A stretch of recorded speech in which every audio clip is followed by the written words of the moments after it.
The arrow missed my head by inches. I heard it whistle past my ear before it struck the marble column behind me with a crack that echoed through the moonlit portico. My heart was already hammering, but now it kicked into overdrive as I pressed myself against the cold stone, feeling the rough texture bite into my palms through my chronofiber gloves. "There!" someone shouted in ancient Greek. The foreign spy. I'd been in Athens less than an hour, and already I was running for my life. This wasn't how the mission was supposed to go. Nothing about this mission was supposed to go this way. My chrono device pulsed against my left wrist, its soft blue glow hidden beneath my sleeve. The warmth of it reminded me that I could leave, that I could activate the emergency extraction protocol and be back in my own time in seconds. But I couldn't. Not yet. Not until I found her.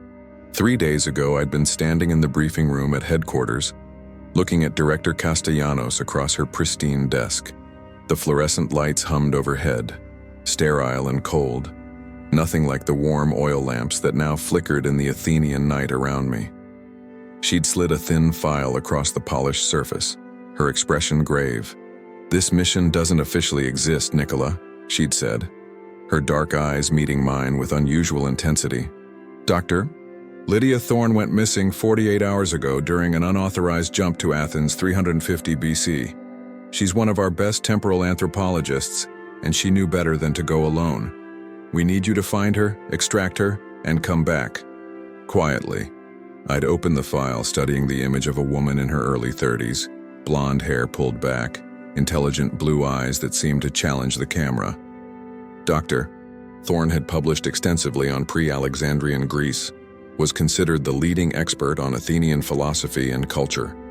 The notes indicated she'd been obsessed with a particular theory about a lost text, something she believed could reshape our understanding of ancient Greek thought.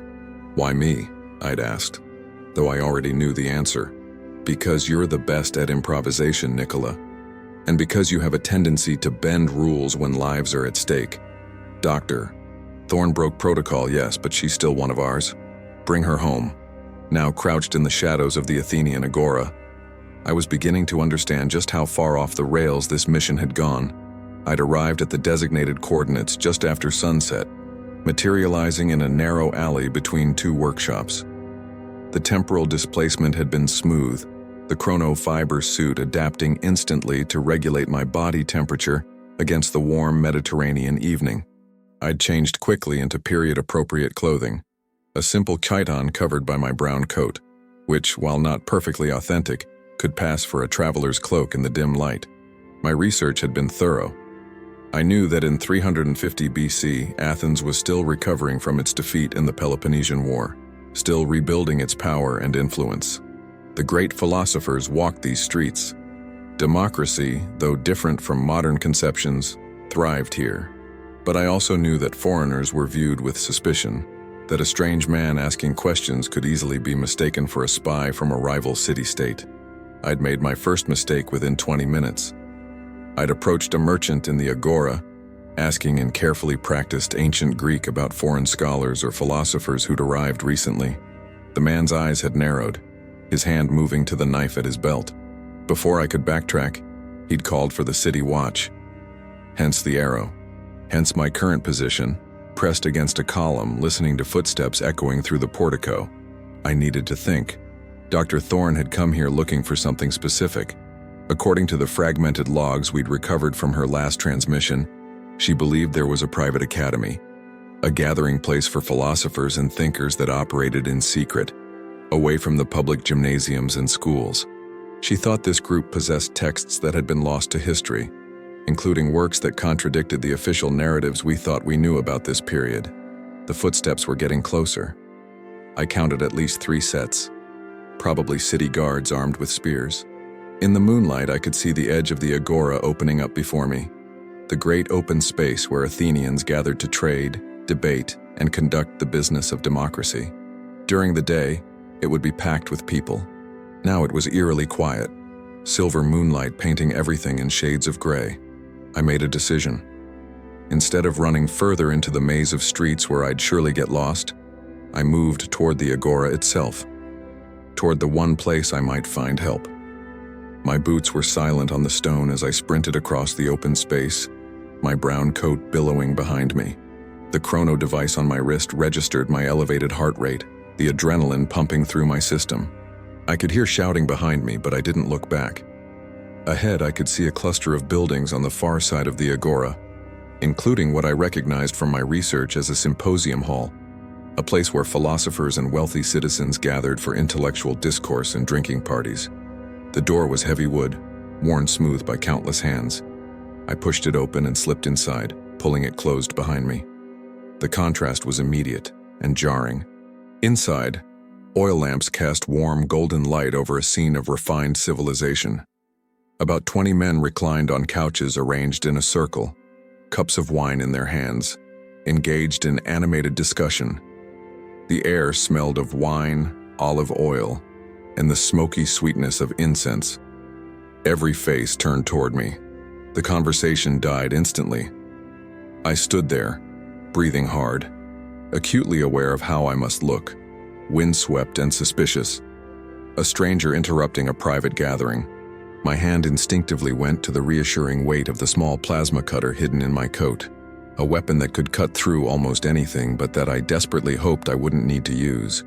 One man rose from his couch, tall and lean, perhaps 40 years old, with a sharp, intelligent face and dark eyes that assessed me with unsettling accuracy. He wore a simple but well-made himation, the kind that marked him as educated and wealthy but not ostentatious. "You burst into our symposium like Hermes fleeing the wrath of Zeus," he said, his Greek melodious and refined. "Are you a messenger, a madman, or a thief?" I straightened, forcing my breathing to slow, calling on every bit of training I'd received in temporal diplomacy. "I am a seeker of wisdom," I said, choosing my words carefully. "A traveler from distant lands who finds himself pursued by those who mistake curiosity for espionage." A murmur ran through the assembled men. The tall man studied me for a long moment, then gestured to an empty couch. "Then you have found sanctuary, at least for tonight? I am Theron of Athens, and these are my guests. The city watch will not intrude upon a private symposium. You may rest, and then you will explain yourself." I didn't move to sit yet. "I'm looking for someone," I said. "A foreign scholar, a woman with knowledge of texts and philosophies. She would have arrived in Athens recently, asking questions about private academies, secret gatherings of thinkers." The change in the room was palpable. Several men exchanged glances. Theron's expression shifted from mild curiosity to something harder, more guarded. "A woman," he repeated slowly, "asking about secret gatherings. And you, a foreign man, arrived shortly after, also asking questions. You see how this appears suspicious, friend traveler?" "I mean her no harm," I said quickly. "I'm here to help her, to bring her home. She's in danger, though she may not realize it yet." Theron walked toward me slowly, like a philosopher approaching a logical problem. "What makes you think we know anything of this woman?" "Because Dr. Thorne was brilliant and thorough, and if there was a secret philosophical academy in Athens in 350 BC, she would have found it. Because the fragmented transmission we'd received before she went silent had mentioned a breakthrough, a discovery that would change everything. Because I could see in these men's eyes that they knew exactly who I was talking about. Because she would have impressed you," I said simply. "Her knowledge, her insights. She's not like other scholars. And because you're all here, in this symposium, discussing ideas in private rather than in the public gymnasiums, you value discretion. You value knowledge that isn't meant for everyone." Theron smiled, but it didn't reach his eyes. "You are perceptive. Dangerous qualities in a stranger." He paused, then made a decision. "Yes, we know of the woman you seek. She calls herself Lydia, claims to be from the far northern lands where women are taught alongside men. She has indeed impressed us with her understanding of philosophy, particularly her insights into the nature of time and existence." My chest tightened. She was here, or had been. I was on the right track. "Where is she now?" Theron returned to his couch, settling back onto the cushions with the easy grace of someone completely in control of the situation. "That depends on why you're really here, traveler, and what name we should call you." "Nikola," I said. "Nikola Brown. And I've told you the truth. I'm here to help her. Help her return to her homeland, or help her with the dangerous path she's chosen. I felt a chill that had nothing to do with the temperature. What path? One of the other men spoke up, older, with gray threading through his beard. The woman Lydia came to us seeking knowledge of a specific text, a dialogue written by a philosopher who was condemned by the city for corrupting the youth with dangerous ideas. This philosopher was executed, and his works were meant to be destroyed. But some survived, hidden away by his followers. I knew immediately who he meant, even though he didn't speak the name. The trial and execution of the famous philosopher had happened decades before this time period, but the wounds were still fresh in Athenian memory. The texts that survived were the ones we knew from history, the dialogues that had been preserved and copied and studied for millennia. But if there were others, lost works that had been deliberately suppressed, Lydia believes these lost texts contain truths about the nature of reality that could transform human understanding, Theron said. And she may be right. But there are those in Athens who would kill to keep such texts from being revealed. The families of those who orchestrated the execution, those who profit from the current order of things, they have long memories and long reach. Where is she? I asked again, more urgently. She went to retrieve the texts, the gray-bearded man said. 3 nights ago. She went to the estate of Callias, a wealthy citizen whose grandfather was one of the philosopher's secret students. The texts are hidden there, in a private library. She was supposed to return the next day, but she didn't, I finished. No, Theron said quietly, and when we sent someone to inquire, we were told that no foreign woman had visited the estate, that no one by her description had been seen. I felt the familiar weight of a mission going from complicated to potentially catastrophic. Dr. Thorne hadn't just broken protocol by jumping alone. She'd gotten herself involved in the dangerous politics of ancient Athens, pursuing forbidden knowledge that powerful people wanted to keep buried. I need to get to that estate, I said. Callias will not receive you, Theron warned. He's paranoid, surrounded by guards, and if he has indeed taken Lydia prisoner, or worse, approaching openly would be suicide. Then I'll approach unofficially. Theron studied me for a long moment, then nodded slowly. You have the look of a man who has done difficult things. Very well. Alexandros here, he gestured to a younger man, athletic and keen-eyed, knows the layout of Callias's estate. He can guide you. But understand this, Nikola Brown. If you are caught, we know nothing of you. We cannot risk our academy, our work for strangers. Understood, I said. I work alone anyway. The younger man, Alexandros, stood. He was perhaps 25, with the build of someone who trained regularly in the gymnasium. I can get you to the wall, he said. After that, you're on your own. The estate is outside the city proper, about an hour's walk. We should leave now before the moon is too high. Theron raised his cup in a gesture that might have been a toast or a farewell. May the gods favor the bold, Nikola Brown, and may you find what you seek. The walk through Athens at night was surreal. Alexandros led me through narrow streets that twisted and turned, past houses dark and silent, past small shrines where offerings left during the day now sat in shadow. He moved with the confidence of someone who knew every stone, every turn. I followed, my senses hyper-alert, my hand never far from the plasma cutter in my coat. You care for this woman, Alexandros said after a while. It wasn't quite a question. I'm responsible for bringing her home. That's not what I asked. I thought about the photo in the file, about Dr. Lydia Thorne's challenging eyes. I didn't know her, had never met her, but she was a chrononaut, one of ours, someone who dedicated her life to understanding the past, and she was in danger because she'd pursued knowledge, because she'd believed something was worth risking everything for. I don't let people get left behind, I said. Alexandros smiled. A man of honor, rare in any age. He paused at a corner, checking the street ahead. Theron didn't tell you everything. The philosopher whose texts Lydia seeks, he wrote about the possibility of multiple realities, of time not as a river but as an ocean with many currents. Ideas that even now are considered dangerous, heretical. If such texts exist, and if they became public, it would challenge the established order, I finished, question the nature of reality itself. Exactly, and Callias's family has spent generations ensuring those ideas stay buried. They were instrumental in the philosopher's execution. If they believe Lydia came to expose those texts, he didn't need to finish. I understood the stakes. We reached the city walls, just as clouds began to drift across the moon, plunging the landscape into deeper shadow. Alexandros pointed to a path that led through olive groves toward a cluster of buildings visible in the distance, lit by torches. "That's the estate," he said. "The main house is at the center. There's a library in the east wing. If they're holding her anywhere, it might be there, near what she came to find." "How many guards?"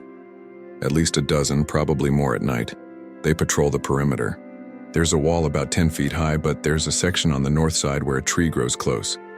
You could climb it." I studied the layout, committing it to memory. The chronofiber suit beneath my clothing would protect me from minor injuries, and the plasma cutter could get me through locks or bars if needed. But I'd have to be smart, quiet. A direct confrontation with a dozen armed guards was a last resort. "Thank you," I told Alexandros. "For the help, for the risk." He clasped my forearm in the Greek manner. "Bring her out alive. Knowledge that important shouldn't die in the dark." I watched him disappear back into the shadows of the city, then turned toward the estate. The night was warm, the air filled with the scent of olive trees and herbs. Cicadas sang their endless song. It was beautiful and peaceful, and completely at odds with what I was about to do. The approach took careful time. I moved through the olive grove using the trees for cover, watching the patterns of the guards' movements. They were thorough but predictable, following set routes. I timed my approach to the north wall, found the tree Alexandros had mentioned, and climbed. The branches were old and strong, worn smooth by wind and time. I moved carefully, testing each handhold. The wall was indeed close, and I was able to drop onto it with minimal noise, then lower myself into the estate grounds. I landed in a garden, formal and geometric, with paths lined by herbs and flowers I could smell but not see clearly in the darkness. The main house loomed ahead, a sprawling structure of white stone and terracotta tiles. Light flickered in several windows. I could hear voices, distant and indistinct. The east wing. I moved along the wall, staying in shadow, counting windows, estimating distances. A guard passed 20 feet away, torch in hand, but didn't look in my direction. My heart was steady now, the initial adrenaline replaced by focused calm. This was what I was trained for, what I was good at. Impossible extractions. Finding people who were lost in time. I found a door that led into what looked like a storage room. The lock was simple, made of bronze and wood. The plasma cutter made short work of it, the device emitting only the faintest hum as it sliced through the mechanism. I slipped inside, pulling the door closed behind me. The interior was dark and smelled of oil and grain. I waited for my eyes to adjust, then moved forward, finding an inner door that led to a corridor. Oil lamps burned at intervals, casting dancing shadows. I could hear voices more clearly now, coming from deeper in the house. I moved like a ghost, every sense alert. The corridor led past several rooms, storage areas, a kitchen that smelled of bread and wine.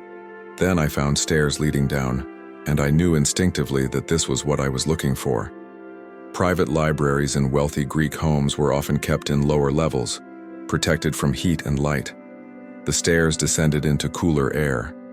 At the bottom, I found myself in a corridor lined with doors. Behind one, I heard something that made me freeze.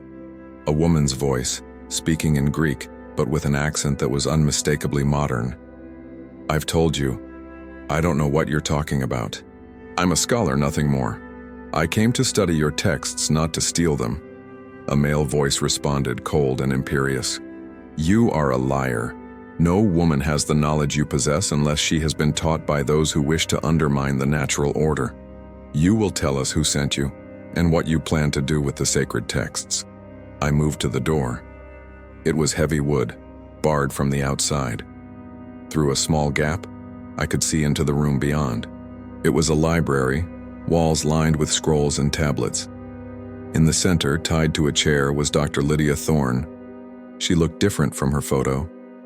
Her blonde hair was loose and disheveled, her face marked by a bruise on her cheek, but her blue eyes were defiant, blazing with intelligence and anger.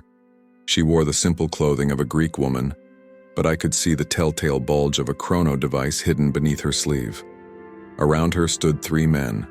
One was old, perhaps 70, with the bearing of wealth and authority. Another was younger, muscular, clearly a guard or soldier. The third was middle-aged, scholarly-looking, holding what appeared to be an ancient scroll. "The texts you seek do not belong to you," the old man said. "They were meant to be destroyed, to protect Athens from dangerous ideas. My grandfather understood this. I understand this. And now you, foreign witch, will pay for your transgression." I'd heard enough.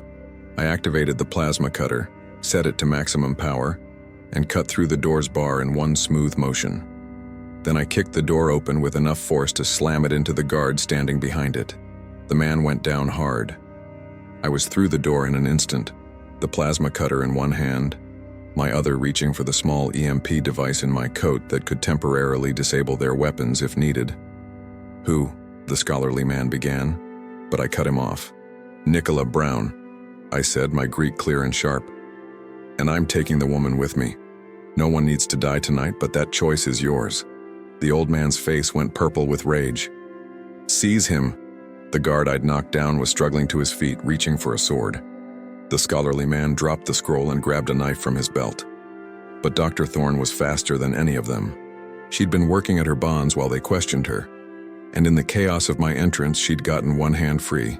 She yanked the other loose, stood, and in one fluid motion, grabbed an oil lamp from a nearby table and smashed it against the floor between her and her captors.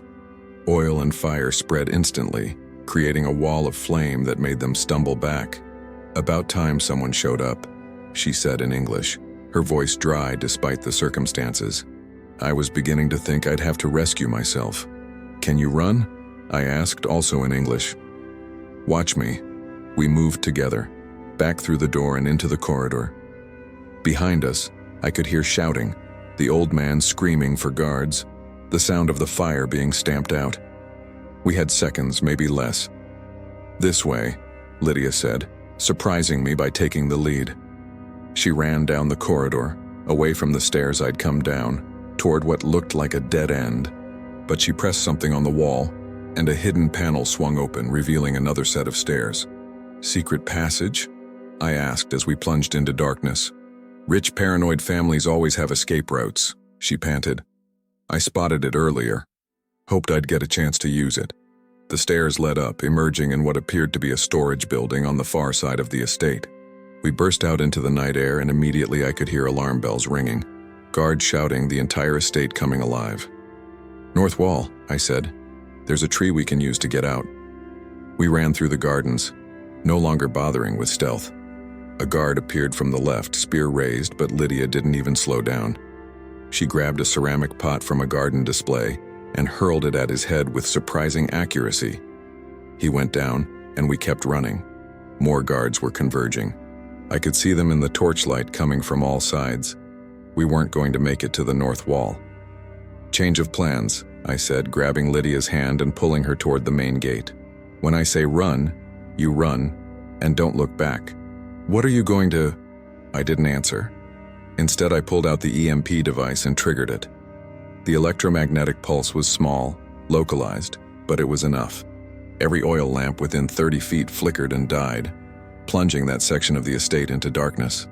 In the chaos and confusion, we sprinted for the gate. It was closed, barred, but the plasma cutter made short work of the lock. We pulled it open just enough to slip through, then ran into the olive groves beyond. Behind us, I could hear pursuit, but we had darkness on our side now, and the element of surprise. We ran through the trees, branches whipping at our faces, roots threatening to trip us. Lydia kept pace with me, her breathing controlled despite everything she'd been through. "Your Chrononaut retrieval," she said between breaths. "They sent you for me. They did. I'm not going back yet, not without the text." I almost stopped running. "Are you insane? We barely got you out alive." "The scroll," she insisted. When the fire started, the scholar dropped it. I saw which one it was. "It's the lost dialogue, Nikola. The one that talks about the multiplicity of time, about how every choice creates branching possibilities. It could revolutionize our understanding of temporal mechanics. It could also get us both killed. We'd reached a clearing where the olive grove met a road. In the distance, I could see the walls of Athens, dark against the slightly lighter sky. Dawn wasn't far off. Lydia stopped, turned to face me. Even in the dim light, I could see the passion in her eyes, the absolute conviction. You don't understand. That text proves that the ancients understood quantum temporal theory. They didn't have the math, the technology, but they understood the concept. If we could study it, if we could compare their philosophical framework to our scientific understanding. It's not worth dying for, I said firmly. Knowledge is always worth dying for. It's the only thing that is. I'd heard variations of that sentiment from scholars, scientists, explorers throughout history, and I'd seen where that kind of thinking led. Sometimes to greatness, yes, but often to tragedy. Listen to me, I said, stepping closer to her. I respect what you're trying to do. I understand the drive to know, to discover. But Castellanos sent me to bring you home. And that's what I'm going to do. That text has survived for over 2,000 years in hiding. It can survive a little longer. She looked at me and I saw her calculating, weighing options. Then her expression changed, softened slightly. You came alone, didn't you? Into a hostile estate, outnumbered, outgunned. That was stupid, probably. But brave, and you got me out. She paused. What's your name? Nikola Brown. Lydia Thorne, which you probably already know. She glanced back toward the estate, where I could still hear distant shouting. You're right that we can't go back there tonight. But I need you to understand something. I didn't break protocol on a whim. I've spent 15 years studying this period, this culture. I know what I'm doing. You were tied to a chair, about to be tortured or killed. A minor setback. I would have escaped eventually. Despite everything, I found myself smiling. She had the kind of confidence that bordered on arrogance, the absolute certainty of someone who'd always been the smartest person in the room. It was simultaneously irritating and attractive. We need to get back to the city, I said. Find somewhere safe to wait out the day, then we can figure out our next move. Our next move is to get that scroll. Dr. Thorne. Lydia. If we're going to be extraction partners, use my first name. Lydia, then. The estate is on full alert. Every guard in Athens will be looking for us by morning. Going back would be suicide. She smiled, and it transformed her face, made her look younger and more dangerous all at once. Then it's a good thing I know another way to get what we need. Come on, I'll explain on the way. We walked through the pre-dawn darkness, keeping to the shadows, heading back toward Athens. The eastern sky was beginning to lighten, a faint gray line on the horizon that promised sunrise. Lydia explained as we walked. The scroll isn't the original, she said. It's a copy made by Callias's grandfather. But there are other copies. The philosopher's students made several, distributed them to trusted followers. One of those copies is held by the Academy, by Theron and his circle, the symposium I crashed into. They have a copy? They do. But they won't just give it to me. It's too precious, too dangerous. They keep it locked away, only shown to those who've proven themselves worthy of the knowledge. And how does one prove themselves worthy? She looked at me, and in her eyes I saw a mixture of mischief and determination. By participating in their debate. Once a month they hold a special symposium where they discuss the most challenging philosophical questions. Attendees must present arguments, defend positions, demonstrate their understanding. Those who impress them are granted access to their restricted texts. And the next one is tonight, as the moon rises. I was supposed to attend before I got sidetracked at Callias's estate. I processed this. So your plan is to walk into a room full of Athenian philosophers and debate them on their own terms, after word has spread that we're foreign criminals? Essentially, yes. That's insane. It's the only way. And besides, she added with that dangerous smile, you'll be debating too. They allow guests to bring a companion to argue alongside them. We reached the city walls as the sun broke over the horizon, painting Athens in shades of gold and rose. The gates were opening, farmers and traders already beginning the day's business. We slipped in among them, just 2 more people in the growing crowds. Lydia led me through streets that were becoming familiar, back toward the area where the symposium hall stood. But instead of going there, she took me to a small house tucked into a quiet side street. She knocked in a pattern, and a moment later the door opened. The woman who answered was Greek, perhaps 40, with intelligent eyes and a no-nonsense demeanor. She took one look at Lydia, then at me, and sighed. "You found the trouble you were looking for, I see. Andromeda, this is Nikola. Nikola, this is Andromeda, a true friend and the only woman in Athens who doesn't think I'm completely mad." "I think you're mostly mad," Andromeda corrected, but she smiled as she ushered us inside. "But I admire your courage, foreign as it is. Come, you both look like you could use food and rest." The house was modest but comfortable, filled with the smell of baking bread and herbs. Andromeda was a widow, Lydia explained, who made her living as a skilled weaver and who had connections to the philosophical circles through her late husband. Over a breakfast of bread, cheese, olives, and watered wine, Lydia told Andromeda what had happened. The older woman listened with growing concern. "Callias will not let this rest," she said. "He has influence with the magistrates. He'll be claiming you stole from him, that you're foreign spies or worse. Which is why we need to move quickly," Lydia said. "Tonight's symposium is our best chance. If we can gain access to the text through legitimate means, through the Academy's own rules, even Callias can't argue against it." "And if you fail the debate?" Andromeda asked. "We won't," Lydia said with absolute confidence. I looked at her across the simple wooden table. "You seem very certain about my debating skills for someone who met me an hour ago while I was rescuing her from captivity. You're a chrononaut," she said simply. "You've jumped to dozens of time periods, witnessed history firsthand. You have knowledge that these philosophers can only dream of. And besides, I saw how you moved, how you thought on your feet. You're not just muscle, Nikola Brown. You're smart. Trust me, I can tell." There was something in the way she said it, a warmth beneath the academic assessment, that made me acutely aware of how close we were sitting, how the morning light caught the gold in her hair, how despite everything she'd been through, she radiated energy and life. I cleared my throat. What will they want us to debate? The nature of truth, most likely.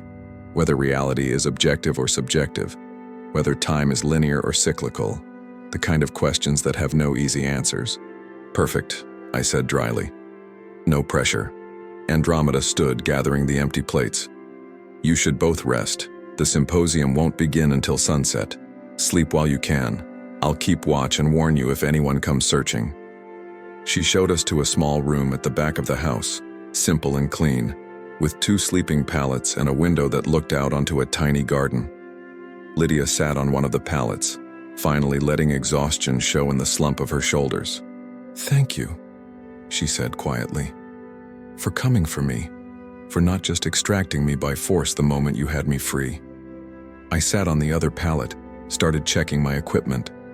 The chrono device was still functioning perfectly. The plasma cutter needed a recharge but had enough power for one more use if needed.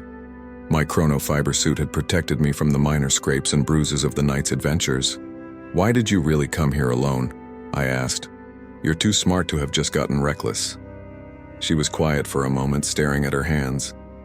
"Because I knew the organization wouldn't approve the mission. They would have said it was too risky, that ancient philosophical texts weren't worth the temporal footprint. But Nikola, if I'm right about this, if that scroll contains what I think it does, it could change how we understand time travel itself," I finished. "Exactly. The ancients didn't have our technology, but they understood things we're only beginning to rediscover. They thought about existence in ways we've lost. And I couldn't just leave that knowledge buried, not when I was so close. I understood that drive. I'd felt it myself, the pull of discovery, the need to know. It was what made us chrononauts in the first place, that inability to let mysteries rest. "Get some sleep," I said gently. "We'll need to be sharp for tonight." She nodded, lay back on the pallet. But before she closed her eyes, she said, "You're different than I expected. Most retrieval specialists are all business, no conversation. You actually listen. Most of the people I extract are in immediate danger, no time for conversation." You seem to specialize in danger that's slightly less immediate." She laughed, a sound that was unexpectedly warm and genuine. "Fair point." Then, softer, "I'm glad it was you they sent." I watched her drift off to sleep, her breathing becoming slow and even. The morning light painted patterns on the wall, and I could hear the sounds of Athens waking up outside, voices calling, cartwheels on stone, the eternal rhythm of a city. I should have slept too, but my mind was too active, turning over the pieces of this mission like a puzzle. Lydia Thorne was brilliant and reckless and completely committed to her work. Under other circumstances in another life, she was exactly the kind of woman who would have fascinated me. But we were chrononauts, and that meant some paths were forever closed to us. We lived in the spaces between moments, always moving, never staying. Any connection we forged would be temporary by definition. Beautiful perhaps, but doomed to end when the chrono device pulled us back to our own time. I finally dozed off sometime around mid-morning, falling into a light sleep punctuated by dreams of marble columns and philosophical debates I couldn't win. When Andromeda woke us in the late afternoon, the sun was already lowering toward the western horizon, painting the room in amber light. "You should prepare yourselves," she said, setting down a basin of water and clean clothes. "The symposium will begin in 2 hours. Lydia, I've brought you a proper Greek woman's chiton and himation. It would be best if you appeared as conventional as possible, at least at first." Lydia grimaced but accepted the clothing. "I hate that I have to hide who I am to be taken seriously." "You're not hiding," I said. "You're adapting. There's a difference. You're still you, still brilliant, still going to show every man in that room that you're smarter than they are. The clothing is just tactical."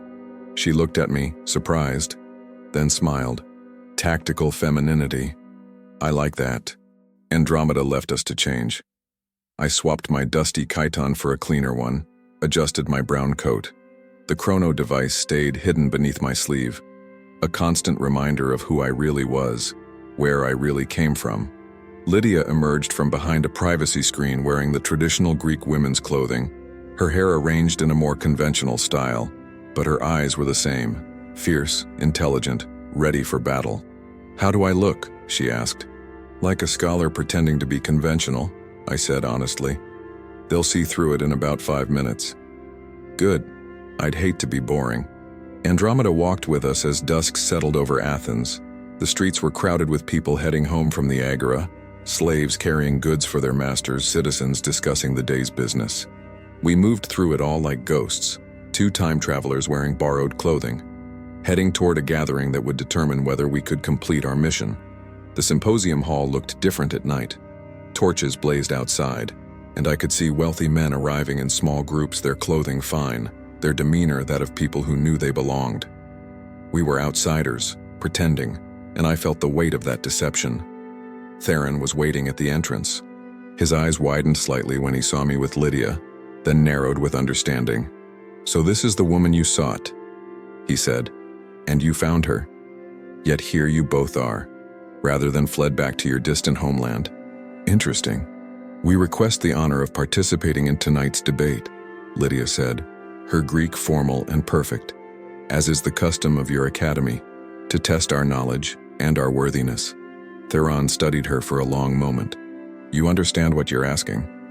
Tonight's topic is particularly challenging.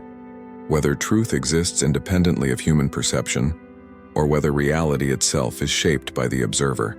You will be expected to argue, to defend, to withstand challenges from some of the finest minds in Athens." "I understand," Lydia said, "and I'm ready." He looked at me. "And you, Nikola Brown, are you also ready to have your mind tested? I've seen things that would make your philosophers weep," I said. "I'm ready." Theron smiled, a real smile this time. "Then enter. But know this, Callias has sent word throughout the city about foreign thieves. If you fail tonight, if you cannot prove your worth, I cannot protect you. No one can." We entered the hall and I felt the weight of every eye upon us. The room was arranged as before, couches in a circle, wealthy, educated men reclining with cups of wine. But tonight, the atmosphere was different. Charged, expectant, Alexandros was there, giving me a small nod of acknowledgement. The gray-bearded philosopher I'd seen before. Others I didn't recognize. And in the corner, I saw something that made my blood run cold. A man wearing the insignia of a city magistrate, watching us with cold, evaluating eyes. Theron gestured for us to take places on an empty couch. "We have guests tonight," he announced to the assembly. "Two foreign seekers of wisdom who claim knowledge of the deepest questions. They will participate in our debate, and we will judge whether their minds are worthy of the treasures we protect." A murmur ran through the room. The magistrate leaned forward slightly, his interest piqued. "The question before us tonight," Theron continued, "is this. Does truth exist independent of human observation, eternal and unchanging? Or is truth created by the act of observation itself, different for each observer, subjective and fluid?" A man I didn't know spoke up, his voice carrying the authority of someone used to being heard. "I argue that truth is absolute. The sun rises whether we observe it or not. A stone exists whether we perceive it or not. Reality is objective, independent of human consciousness." Another man countered, "But how do we know the stone exists if we do not perceive it? All we truly have is our perception, our experience. For all we know, reality might be nothing more than a shared dream, and what we call truth is merely agreement between dreamers." The debate unfolded, each man presenting arguments drawn from philosophical traditions I recognized from my studies. They quoted philosophers, used logical proofs, challenged each other's assumptions. It was brilliant and frustrating at once, watching them dance around concepts that my time period had spent centuries exploring. Then Theron turned to us. "Our foreign guests have been silent. Perhaps they have nothing to contribute, or perhaps they're simply awed by Athenian wisdom." Lydia caught my eye, a question in her expression. I gave her a small nod. This was her expertise, her passion. She should go first. She sat up, and the change in her posture was remarkable. Gone was any pretense of conventional Greek femininity. In its place was a scholar ready to do intellectual battle. "With respect to the assembled wisdom," she began, her voice clear and strong, "I believe you're asking the wrong question. The issue isn't whether truth is objective or subjective, but whether that distinction has any meaning when observation itself changes what is observed." Silence. Every eye was on her now. She continued, "Consider a seed. Before it sprouts, it contains within it the potential to become many things. A small plant if it receives little water, a large one with abundant water, dead if it receives none, food if eaten, a new tree if planted in perfect conditions. Which outcome is the truth of the seed? All of them, and none of them, until the moment of observation, the moment when potential collapses into actuality." The gray-bearded philosopher leaned forward. "You speak in riddles, woman. A seed becomes what it becomes based on conditions, not observation. But the conditions are themselves determined by observation and choice," Lydia countered. "The farmer who observes the seed and chooses to plant it creates one truth. The bird who observes it as food creates another. The drought that prevents anyone from observing or interacting with it creates yet another. Reality is not a single path but a garden of forking paths, and observation is the act of choosing which path to walk." I felt a chill run through me. She was describing quantum mechanics, temporal theory, the very foundations of time travel, using only the philosophical language available to ancient Athens. It was brilliant and dangerous in equal measure. Another man challenged her. "Then you suggest that truth is chaos? That nothing can be known with certainty?" "Not chaos," Lydia said. "Multiplicity. Truth exists, but it exists in many forms simultaneously until observation forces it into one form.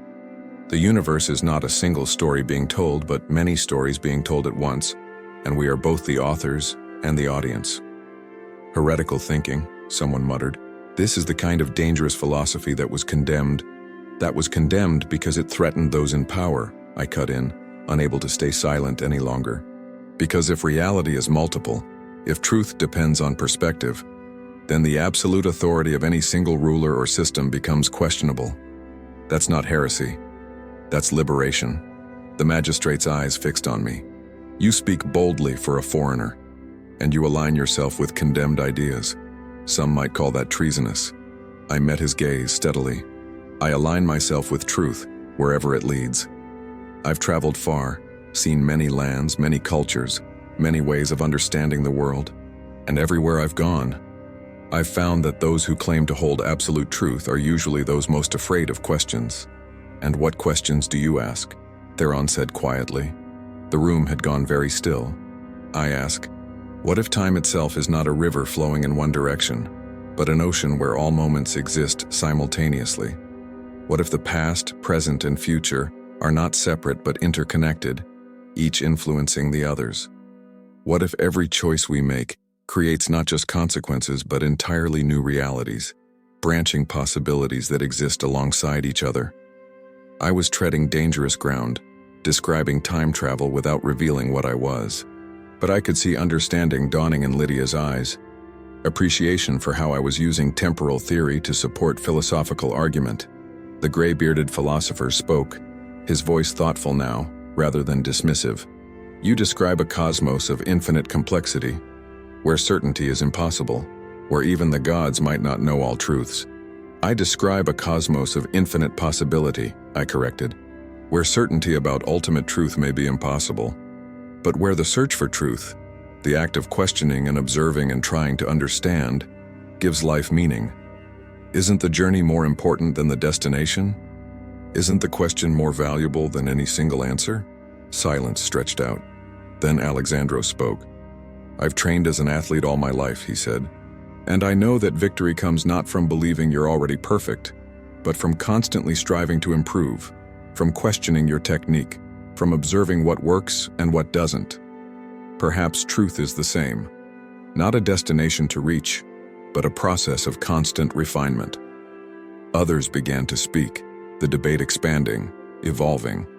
Lydia and I had cracked something open, introduced ideas that resonated even if they were expressed in unfamiliar terms. The conversation went on for hours, wine flowing, arguments becoming more passionate but also more collaborative, less about winning and more about exploring. Finally, as midnight approached, Theron raised his hand for silence. "We have heard much tonight that challenges our assumptions. Our foreign guests have demonstrated not just knowledge but wisdom, the ability to think beyond the comfortable confines of accepted doctrine." He paused, his eyes moving from me to Lydia and back again. "There are those in Athens who would suppress such thinking, who would condemn it as dangerous. But this academy was founded on the principle that all ideas deserve to be heard, debated, tested. That truth emerges not from authority, but from rigorous examination." The magistrate stood. "Be careful, Theron. Some ideas are dangerous. The state has an interest in maintaining order, in preventing the kind of chaos that destroyed us before. The state has an interest in suppressing any thought that questions its authority." Theron countered, his voice hardening. "That is not wisdom. That is tyranny, dressed in civic virtue." The tension in the room was palpable. I could feel the historical moment crystallizing, the eternal conflict between authority and freedom of thought playing out in miniature. Then the magistrate did something unexpected. He smiled. "I did not come here to suppress debate, Theron. I came to observe, and I have observed that our foreign guests are indeed scholars, not common criminals. Whatever Callias claims they stole, it cannot have been material wealth. At most, they stole ideas, and one cannot steal what is freely given." He turned to us. "You have impressed the academy, and through them you have impressed the city. I will inform Callias that no crime has been committed, that his accusations are without merit. You are free to remain in Athens as long as you wish." It was a victory, unexpected and complete. But I could see calculation in the magistrate's eyes. He was giving us freedom, yes, but he was also putting us under his protection, which meant under his observation. After the symposium ended, after the other men had departed into the night, Theron approached us. "You have earned what you sought," he said simply. "The text will be brought to you tomorrow, but I must ask, what will you do with this knowledge?" Lydia looked at me, a question in her eyes. I thought about protocol, about the temporal prime directive that said we shouldn't change history, shouldn't remove artifacts from their time period.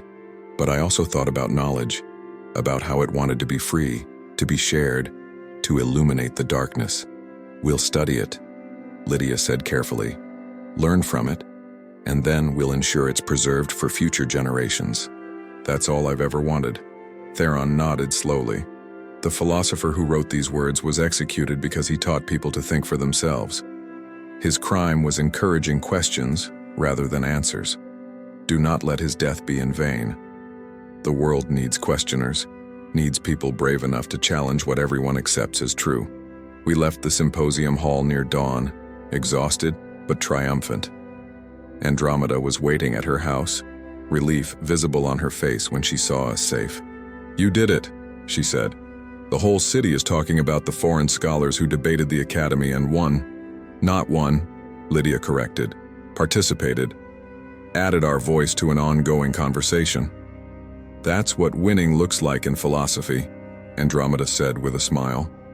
The next day, true to Theron's word, the text was delivered. It arrived in a sealed case, brought by Alexandros, who gave it to Lydia with something like reverence. "Guard it well," he said, "and remember us when you return to your distant homeland. Always," Lydia promised. Back in Andromeda's house, Lydia opened the case with trembling hands. Inside was a scroll, ancient even by the standards of this time period. The papyrus yellowed, but still intact. She unrolled it carefully, and I saw her eyes moving over the text, tears forming as she read. "It's real," she whispered. "Nikola, it's all here. The theory of multiple realities, the idea that observation creates actuality, the concept that time is not linear but multidimensional." They understood. 2,400 years ago, without our technology, without our mathematics, they understood the fundamental nature of reality. I looked over her shoulder at the ancient Greek text, following along as best I could. The philosopher had written it as a dialogue, a conversation between a teacher and student, exploring questions about the nature of existence. And woven through it were ideas that wouldn't be formally proposed again until the 20th century, until quantum mechanics and temporal theory gave humans the tools to test them. "We can't take it," I said quietly. Lydia looked up at me, shocked. "What? We can't remove this from its time period. It belongs here, part of this historical moment. If we take it back, we create a temporal paradox. We'd be stealing knowledge from the past to influence the future, and who knows what that might change. But if we don't take it, it might be lost, destroyed. This is too important to risk. So we make copies," I said. "We photograph every page with my equipment. We can study it all we want back in our own time. But the original stays here, where it belongs, preserved by the Academy until history decides what becomes of it." She wanted to argue. I could see it in her eyes, the desperate need to possess this knowledge to ensure it survived. But slowly, reluctantly, she nodded. "You're right. I hate it. But you're right. We're observers, not thieves. We witness history. We don't steal it." We spent the rest of that day and the next carefully documenting every word of the scroll. My chronofiber suit had recording equipment built in, designed for exactly this kind of documentation. Every page, every line, every marginal note was captured in high-resolution detail, stored in the device's memory banks where it would remain until we returned to our own time. When we were finished, we returned the scroll to Theron. He accepted it back with a knowing smile. "You could have taken it," he observed. "Run in the night. No one would have stopped you. Taking it would have been theft," Lydia said. "This knowledge belongs to Athens, to the Academy, to everyone who seeks wisdom. We're just borrowing it, recording our memory of it." "You truly are philosophers," Theron said. "Not because of what you know, but because of how you think. Travel safely, friends. May your paths lead you to truth." That night, Lydia and I stood on a hillside outside the city, looking at Athens spread below us, torches and oil lamps creating a constellation of light in the darkness. The moon was rising, full and bright, painting everything in silver. "We should go back," Lydia said, but she didn't move to activate her chrono device. "We should," I agreed, not moving either. She turned to look at me. "Thank you for coming for me, for not just extracting me by force, for understanding why this mattered." Thank you for showing me why it matters. I've spent years jumping through time, completing missions, but I'd forgotten what it feels like to be excited about discovery. You reminded me. The wind shifted, bringing the scent of olive trees and the sea. Athens in 350 BC, a moment suspended in time, a city of questions and debates and ideas that would echo through millennia. In another life, Lydia said softly, if we weren't chrononauts, if we could stay, but we can't, I said, equally softly. This isn't our time. We're just visitors, witnesses. Whatever we feel, whatever might have been possible, we live in the spaces between moments. We don't get to stop. I know. She smiled, sad and understanding. Doesn't make it easier. No, it doesn't. We stood there a moment longer, so close I could feel the warmth of her, could smell the olive oil soap she'd used to wash her hair, could see the starlight reflected in her eyes. For one perfect moment, the space between moments seemed to expand, to become real and solid and possible. Then she stepped back, breaking the spell. Time to go home, Nikola Brown. Time to go home, Lydia Thorne. We activated our chrono devices simultaneously. The familiar sensation of temporal displacement washed over me, the world dissolving into light and energy. Athens faded, the hillside vanished, and for the briefest instant, I felt Lydia's hand brush against mine, a last connection as we both jumped back to our own time. I materialized in the extraction chamber at headquarters, the harsh fluorescent lights and sterile white walls a jarring contrast to the warm Mediterranean night I'd just left. Technicians rushed forward to check my vitals, to examine my equipment, to debrief me. Across the chamber I saw Lydia appearing on her own platform, looking disoriented and sad in equal measure. Our eyes met across the clinical space, and I saw the same loss I felt reflected in her expression. We'd shared something in ancient Athens, something that could never be more than what it was. Director Castellanos was waiting in her office. Mission report, she said without preamble. I gave her the essentials. Unauthorized jump, located Dr. Thorne, extracted her successfully, no temporal paradoxes created, extensive documentation obtained of previously unknown historical texts. Dr. Thorne will face disciplinary action for breaking protocol, Castellanos said. But her discoveries appear to be legitimate. The documentation you brought back is already being analyzed. Good work, Nikola. What will happen to her? I asked. Suspension, probably. Mandatory retraining. She's too valuable to lose, but she needs to understand that rules exist for a reason. Castellano studied me. You bent quite a few rules yourself on this mission. Going to a public debate? Using our knowledge to argue philosophical points. The situation required adaptation. It always does with you. She sighed. Go home, get some rest. Your next assignment will come through in a few days. I left her office, walked through the corridors of the Chrononaut's facility, past other agents preparing for jumps or returning from missions. In a conference room, I saw Lydia through a window, already deep in discussion with historians and physicists, showing them the images we'd captured, explaining the significance of what we'd found. She looked up, saw me watching. For a moment, our eyes held. Then she smiled. A real smile, warm and genuine and tinged with the bittersweet knowledge that whatever had almost happened between us in Athens would remain forever in the realm of possibility, rather than actuality. I smiled back, raised my hand in a small wave, and walked on. She had her path, I had mine, and they'd intersected for one beautiful, dangerous, philosophical moment in ancient Athens. That would have to be enough. 3 days later, I was standing in another briefing room, looking at another file, preparing for another mission. The work of a chrononaut never stops. There's always another crisis in time, another person to rescue, another mystery to solve. We live in the spaces between moments, observers and sometimes participants in history's great tapestry. But late at night, when I'm alone with my thoughts, I still think about Athens, about a woman who risked everything for knowledge, about philosophers debating in torchlight, about the eternal human need to question and understand. I think about how truth is not a single path but many paths, how reality is richer and stranger than any simple explanation. And I think about Lydia Thorne, brilliant and reckless and completely committed to understanding the universe. Somewhere in this facility, she's probably planning her next unauthorized jump, chasing some other fragment of lost knowledge. Part of me hopes she succeeds. Part of me knows that someday I might get another call to extract her from whatever historical mess she's gotten herself into. And part of me looks forward to it. Because being a chrononaut means you don't get to build a life in any one time period. You don't get the marriage, the children, the growing old together. But you do get moments.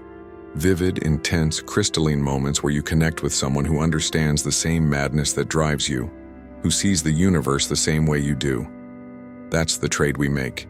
Depth for breadth, permanence for infinite variety, the comfort of home for the thrill of discovering new worlds. Most days it feels worth it. Some days, standing on a hillside in ancient Athens with starlight in someone's eyes, it feels like the greatest treasure and the deepest loss all at once. But that's the life I chose. That's the life I keep choosing. Every time my chrono device pulses with a new mission, every time I step into the unknown. I am a chrononaut, a traveler through time, a witness to history's endless unfolding story. And somewhere in ancient Athens, preserved in a secret academy, there's a scroll that proves humans have always asked the deepest questions, have always wondered about the nature of reality and time and truth. That scroll will survive or it won't. History will remember those ideas or it won't. But for one brief moment I held that knowledge in my hands, understood its significance, and made the choice to leave it where it belonged. That's the job. That's the honor and the burden of walking through time. You witness miracles and then you let them go, trusting that history will unfold as it should, that the tapestry will be richer for the threads you added but didn't try to control. I am Nikola Brown, a traveler through time and history. If you enjoyed this adventure of mine, subscribe to the channel and share it.